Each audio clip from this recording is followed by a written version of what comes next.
त्यानंतर नरहर कुरुंदकरांचं रंगशाळा. कुरुंदकरांचं हे पुस्तक या यादीत बघून अनेकांना धक्का बसेल कदाचित, कारण कुरुंदकरांचं जागर असताना, आकलन, मागोवा, धार आणि काठ, श्रीमान योगीची प्रस्तावना, व्यासांचं शिल्प, रूपवेध यासारखी अनेक पुस्तकं असताना रंगशाळाची वर्णी या यादीत कशी काय लागली असं अनेकांना वाटलं असेल. तर भरताच्या नाट्यशास्त्रावरच्या विवेचनाच्या निमित्ताने भारतीय संस्कृती, पुराणं, प्राचीन काव्य, प्राचीन संस्कृत नाटकं, कला, साहित्य या सगळ्या बाबींना स्पर्श करणारे लेख या पुस्तकात आहेत. A4 साईजच्या या पुस्तकाच्या पानापानातून आपल्याला कुरुंदकरांचा व्यासंग, त्यांचं कठोर तर्कशास्त्र, बुद्धिप्रामाण्यवाद, विचारांची तार्किक संगती कशी लावायची असते आणि इंडॉलॉजीचा अभ्यास करण्याची पद्धत कशी, अशा कितीतरी गोष्टींचा वस्तुपाठ आपल्याला मिळतो. आणि पुन्हा हे सगळं विवेचन मराठीत नाही, हे या पुस्तकाचं वैशिष्ट्य आहे. त्यानंतरचं पुस्तक आहे गोनी दांडेकरांची दुर्गभ्रमणगाथा. व्यक्तिशः माझं अत्यंत आवडतं पुस्तक आहे. गोनीदा वयाच्या 12व्या वर्षी स्वातंत्र्य आंदोलनात भाग घ्यायचा हे कारण देऊन घरातून पळून गेले. त्यानंतरची 12-15 वर्ष एखाद्या धबधब्याप्रमाणे त्यांच्या अंगावर असंख्य प्रकारचे अनुभव कोसळत राहिले.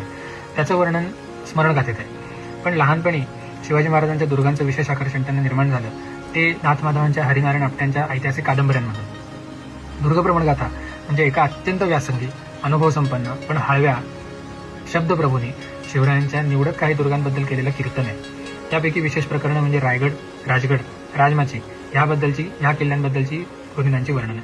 हे पुस्तक म्हणजे काही टूर गाईड नाही. किल्ल्यांवर प्रेम करणाऱ्या एका अवलियाने काही वेळा भेटी दिलेल्या किल्ल्यांबद्दल व्यक्त केलेलं हे मनोगत आहे. त्यानंतरचं पुस्तक आहे शेजवलकरांचे निवडक लेख.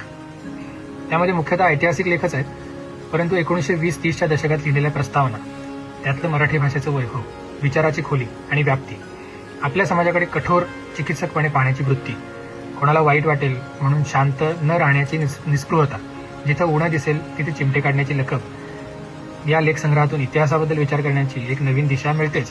पण आज या मराठी भाषेच्या निमित्ताने निवडलेल्या 10 पुस्तकांच्या यादीत हे पुस्तक घेण्याचं मुख्य कारण त्यातली भाषा.